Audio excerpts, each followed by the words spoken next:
Qu'est-ce que la naturopathie?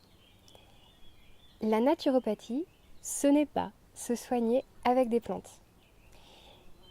C'est une médecine traditionnelle, comme la médecine chinoise ou la médecine ayurvédique. Elle est classée troisième médecine par l'OMS, l'Organisation mondiale de la santé, troisième médecine traditionnelle au niveau du rang mondial, après la médecine chinoise et la médecine ayurvédique.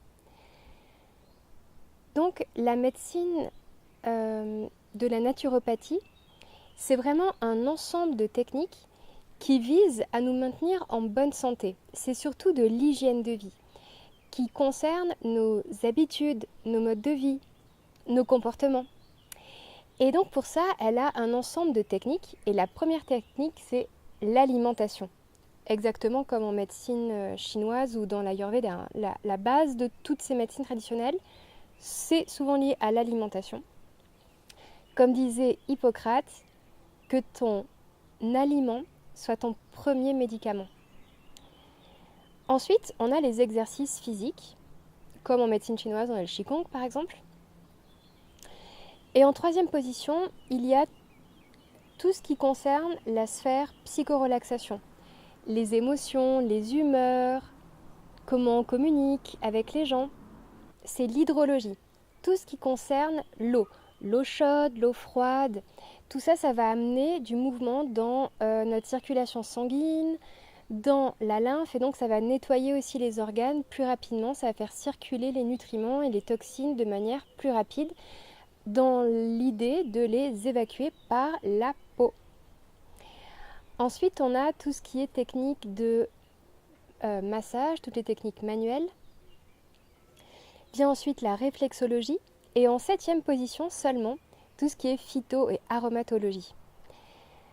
On a ensuite les techniques respiratoires, tout ce qui est vibration, les sons, la lumière, et tout ce qui est magnétique, le fait de marcher pieds nus par terre, voilà, d'être en lien avec les éléments minéraux. Donc la naturopathie, c'est de l'hygiène de vie pour rester en bonne santé. L'idée principale, c'est vraiment de maintenir la bonne santé dans tous nos organes et de ne pas dépasser le seuil physiologique de régulation de chacun de nos organes. Voilà, c'est ce que va nous aider à faire en fait les différentes techniques. Préserver la physiologie et les limites autorégulatrices de chacun de nos organes, de chacun de nos appareils ou de nos systèmes. Donc en ce sens, la naturopathie est très liée à l'écologie, dans un rapport d'interdépendance et de toujours veiller à ne pas dépasser un certain seuil, un seuil d'autorégulation, un seuil harmonieux qui existe dans un biotope. On considère qu'on va accompagner une personne dans toutes ses dimensions, aussi bien sur le plan vraiment physique que le plan émotionnel, le plan psychique, cognitif, comment on prend des décisions, la motivation, comment on s'oriente, comment est-ce qu'on communique avec notre environnement, comment est-ce qu'on est en relation avec les gens, avec aussi le sens de notre vie, notre métier, ce qu'on fait, nos passions, nos activités, comment est-ce qu'on déploie notre créativité. Donc la naturopathie, ça concerne tout ça, c'est pas simplement l'alimentation. C'est comment on est en général dans notre vie, dans tous les plans de notre vie, de notre existence, comment on est avec les gens qui nous entourent, dans notre famille, nos amis, les gens avec qui on travaille, les gens qui nous font envie, avec qui on a envie de collaborer, pourquoi, qu'est-ce qui nous déploie, tout ce qui touche le désir en fait, tout ce qui va déployer la vie dans tous les sens et à tous les niveaux. Dans ce sens, la naturopathie est vraiment une discipline holistique, comme un système, comme la Terre s'intègre dans le système solaire, qui s'intègre dans la galaxie, qui s'intègre dans l'univers. Eh bien nous, on fait pareil dans une échelle plus petite, c'est comment tout ça, ça circule à l'intérieur de nous, avec les gens qui sont tout proches, dans notre entourage, nos amis intimes, et un peu plus loin, les personnes qui gravitent un petit peu plus loin, de manière concentrique en fait. tout ce qui est du petit vers le très grand.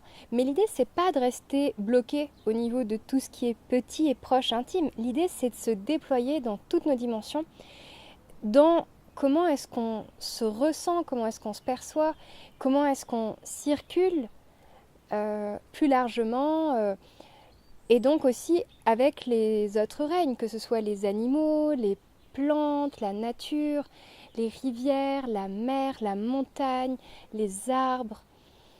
Et donc oui, le fait aussi qu'on soit sur Terre, les minéraux, les cycles de la vie, le cycle de la Terre, les biorhythmes, et donc toute cette dimension aussi de l'univers, de cette Terre qui tourne autour du Soleil, qui s'intègre dans une galaxie, voilà. Donc la naturopathie, ça concerne toutes ces dimensions. Comment est-ce qu'on se situe dans notre globalité d'humain, en lien avec les autres règnes et dans le respect et l'harmonie avec tous les autres règnes. Quand il arrive un dysfonctionnement, on peut dire que la naturopathie est très proche de la permaculture.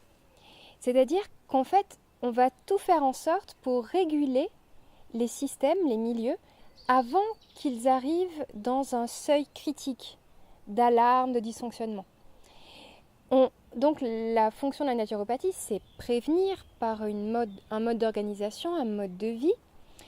Et s'il y a eu un déséquilibre, c'est venir corriger le terrain. Comme en permaculture, on travaille aussi sur un terrain.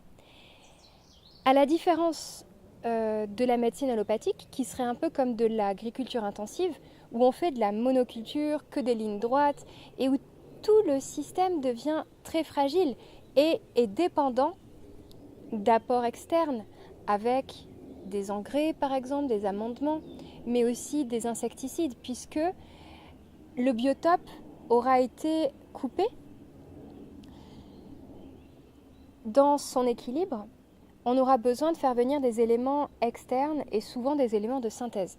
Donc la naturopathie, c'est une technique naturelle qui n'utilise pas de produits de synthèse issus de l'industrie pétrochimique ou qui évite même les compléments, les vitamines de synthèse. On va toujours favoriser tout ce qui est issu directement de la nature, qui sera le plus physiologique en lien avec notre système et notre appareil digestif, pour amener toutes ces bonnes choses à notre cellule, à nos 100 000 milliards de cellules.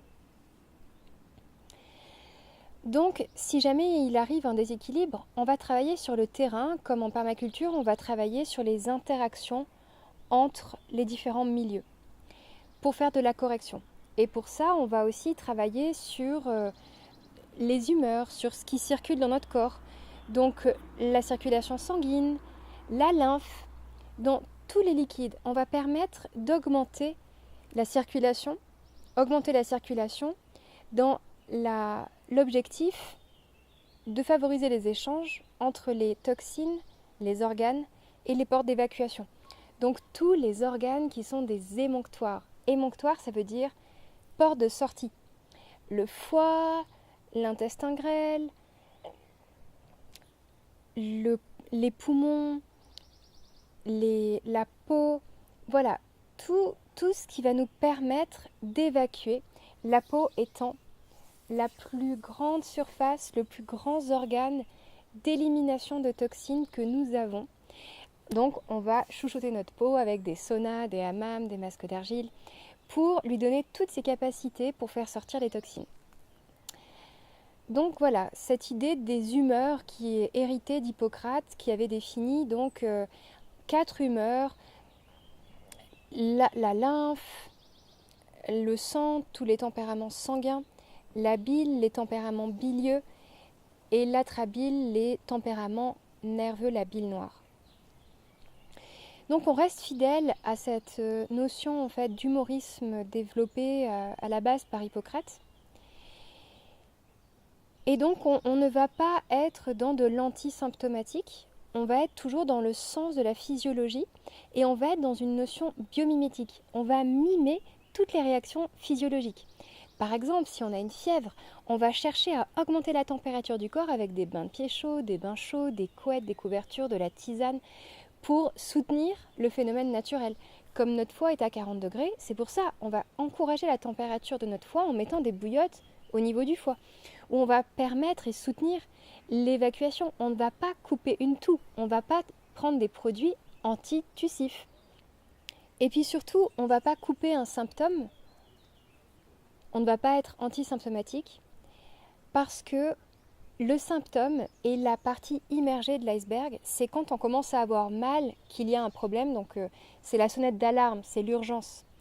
Mais en naturopathie, on n'est pas dans l'urgence, comme en médecine allopathique, tout ça, qui a vraiment des grandes compétences, notamment au niveau de l'imagerie médicale, de certaines opérations aussi chirurgicales, développer tout un ensemble de compétences de très grande qualité. Donc on n'est pas contre l'allopathie, au contraire, on travaille ensemble, mais on travaille différemment. Ce n'est pas la même logique. Donc on ne va pas couper un symptôme parce qu'en fait il est là pour nous exprimer, pour nous parler d'un système, d'un ensemble de réactions en chaîne, de phénomènes de cascade et de dominos. Donc on va remonter les dominos pour comprendre d'un système à un autre qu'est-ce qui s'est passé, qu'est-ce qui a créé les dérèglements. Donc on est vraiment dans une enquête, on va rechercher la cause de la cause de la cause. Un système causaliste. Donc on mène une enquête, on pose plein de questions, on observe les couleurs de nos urines, de nos gaz, de la peau, de nos cheveux, de notre blanc de l'œil, de la langue, de nos ongles. On va observer énormément le corps dans sa forme, dans sa physiologie, dans ses expressions, parce qu'ils vont nous parler et nous dire des éléments qu'on analyse. Et c'est ça donc l'objet de la consultation naturopathique, c'est de poser cette enquête, de trouver en fait la physiologie, la logique physiologique qui va nous amener à un symptôme.